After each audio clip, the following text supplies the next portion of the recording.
তো আমরা আজকে ইনসার্ট মেনুর কাজ দেখব। ইনসার্ট মেনুতে আমাদের এই সকল প্রপার্টিজের ব্যবহারগুলো শিখে ফেললে আমরা ইনসার্ট মেনুটা খুব সহজেই ব্যবহার করতে পারবো। তো ইনসার্ট মেনুতে আমি প্রথমে পিকচার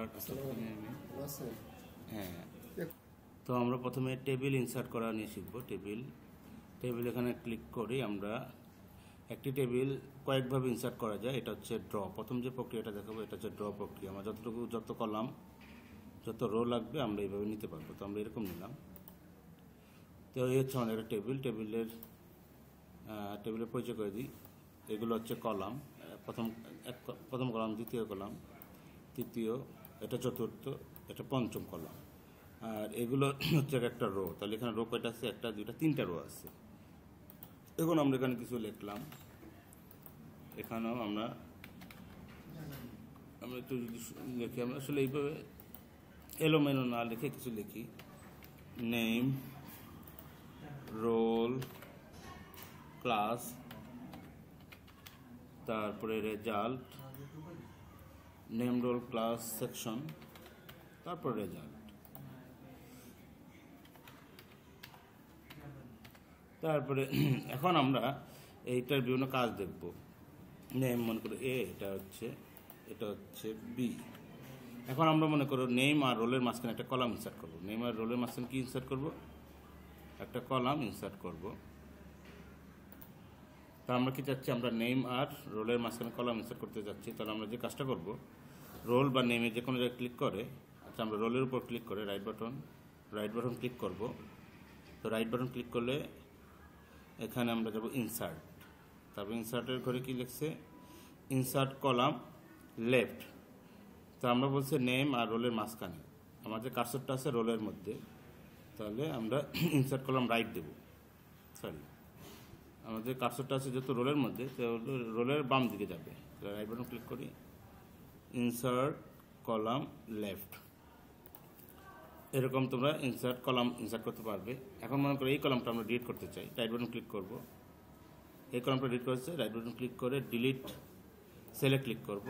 তারপর এখান থেকে ডিলিট ইন্টায়ার কলাম দিয়ে ওকে দেব।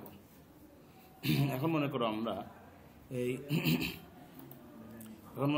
এই এ রোটাকে আমরা ডিলিট করতে চাই।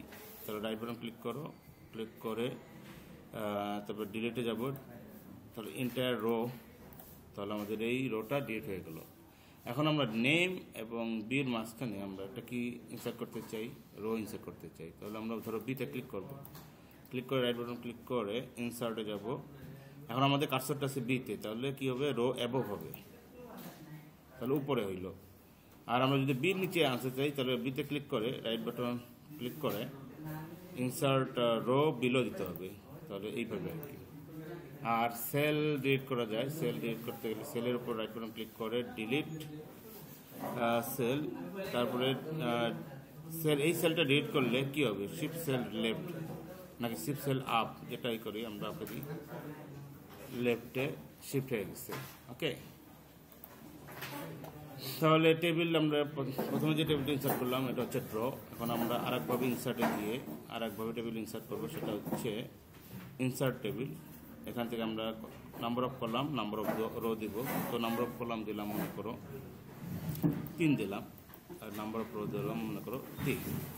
এখন এখানে 3টা অপশন আছে, ফিক্স কলাম হোয়াইট, আচ্ছা অটো ফিক্স কন্টেন্ট, অটো ফিট উইন্ডো। তো আমরা দেবো অটো ফিক্স কন্টেন্ট। এটা একটু দেখেছি আমাদের ফিক্স কলাম হোয়াইট দিলে আমরা প্রথম যে টেবিলটা হয়েছিল ওই রকম হইতো।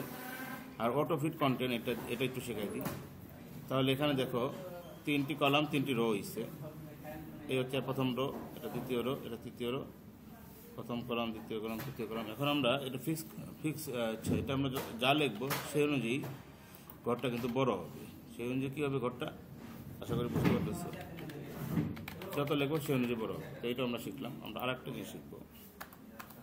ওকে, আচ্ছা এই হলো। এখন আমরা ইনসার্টের আন্ডারে আমরা এখন টেবিলটা শিখে ফেললাম।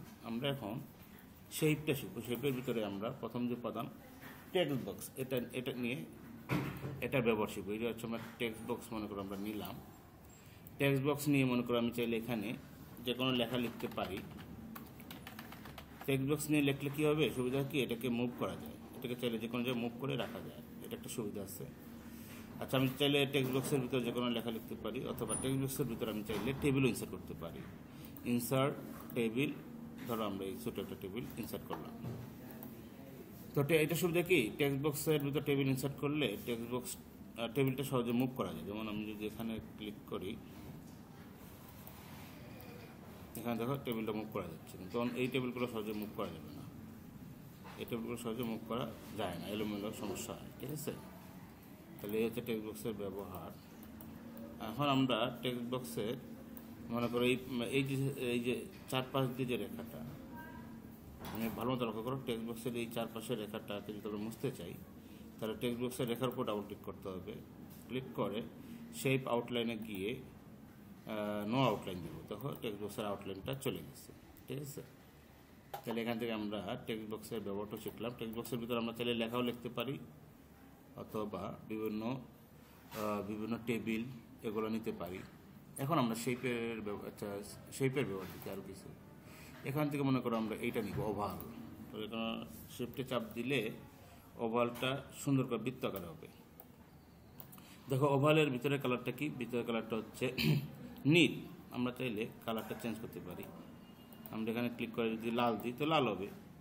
আমরা চাইলে এটা নো কালারও দিতে পারি। আমরা এখানে ক্লিক করে নো ফিল, তাহলে খালি দেখাবে। আমরা এখন এই রেখার কালার পাল্টাবো। রেখার কালার পাল্টাতে গেলে আউটলাইনে যেতে হবে। এখানে আউটলাইনে গিয়ে নো আউটলাইন দিলে থাকবে না কিছুই, আর কালার পাল্টালে দেখো কালো দিলাম, এই যে কালো। আচ্ছা, এখন আমরা রেখার কালার পাল্টানো দেখলাম। এখন যদি আমরা এটাকে যদি আমরা একটু মোটা করতে চাই বা সাইজ ওয়েট বাড়াতে চাই, মানে রেখাটা মোটা হবে, তাহলে আমরা কি করব, শেপ আউটলাইনে গিয়ে ওয়েটে গিয়ে 6 ফিটে করব, বা যেটা প্রশ্ন অনুযায়ী সেটা করব। এখন আমরা এই শেপের ভিতরে, এটা শেপটা হচ্ছে ওভাল, শেপের ভিতরে আমরা কি করব, শেপের ভিতরে আমরা একটা ছবি ইনসার্ট করব। তো সেটার নিয়ম কি, সেটা খুব গুরুত্বপূর্ণ। আমরা শেপে ডাবল ক্লিক করব।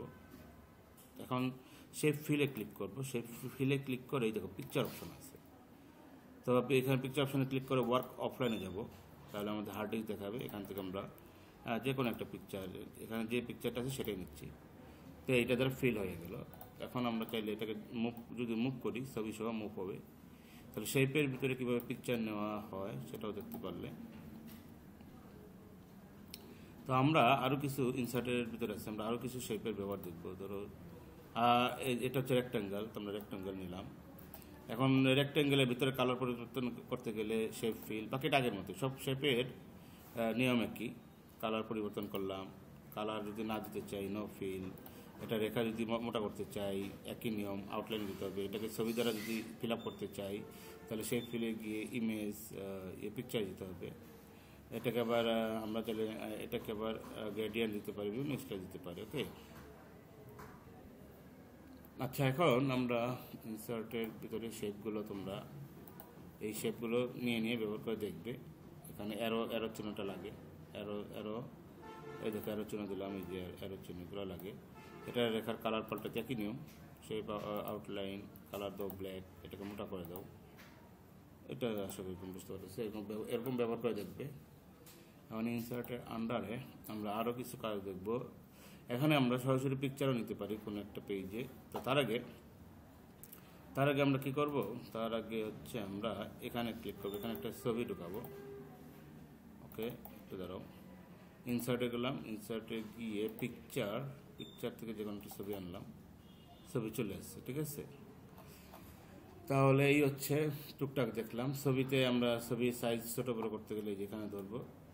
আচ্ছা, ছবির সাইজ যদি আমি ছোটো করতে চাই, এই যে ছবির সাইজ ছোটো হলো। ছবির কিছু প্রপার্টিজ আছে, ছবিগুলো যদি লেখার নিচে রাখতে চাই তাহলে আমাদের এইটা দিতে হবে। লেখার নিচে থাকবে, ছবি উপরে থাকবে, তাহলে এইটা। তাহলে এইটাকে কিন্তু যে কোনো জায়গায় নিয়ে গেলে সমস্যা হবে না। এখন দেখছো উপরে ছবি, নিচে ছোটো লেখা বা যাই থাক, সমস্যা হবে না। এখন আমরা নতুন একটা পেজ নেব। নতুন পেজ নেওয়ার নিয়ম কি, নতুন পেজ কয়েকভাবে নেওয়া যায়। আমরা যদি ইন্টারে ক্লিক করি, দেখো নতুন পেজ একটা তৈরি হয়ে গেছে। অথবা ইনসার্ট থেকেও ব্ল্যাঙ্ক পেজে ক্লিক করলে একটা পেজ তৈরি হয়ে যাবে।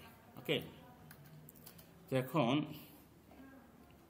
তাহলে আমরা আবার নতুন পেজে যাই। এখানে আবার ইনসার্টের মধ্যে আমরা পিকচার দেখছি, শেপ দেখছি, স্মার্ট আর্ট দেখি। স্মার্ট আর্টে ক্লিক করলাম। এখানে স্মার্ট আর্টের অনেকগুলো ডিজাইন আছে। এগুলো মূলত প্রেজেন্টেশন তৈরি করতে গেলে বা কোনো একটা ক্লাস তৈরি করতে গেলে এগুলো লাগে। ধরো আমি এখান থেকে একটা দেখাই, এটা দেখাই। এটা একটা গ্রাফের মতো। এখানে আমরা কি দিতে পারি? আমরা দিতে পারি ওয়াটার। তারপর এখানে দিতে পারি হিট, HEAT। ওয়াটারকে হিট করলে স্টিম হবে। ওয়াটারকে যদি হিট দাও এটা স্টিম হবে। এরকম যদি এরকম ডিজাইন তৈরি করা যায়, যদি আমার আরও লাগে মনে করো, সেই ক্ষেত্রে আমরা কি করব?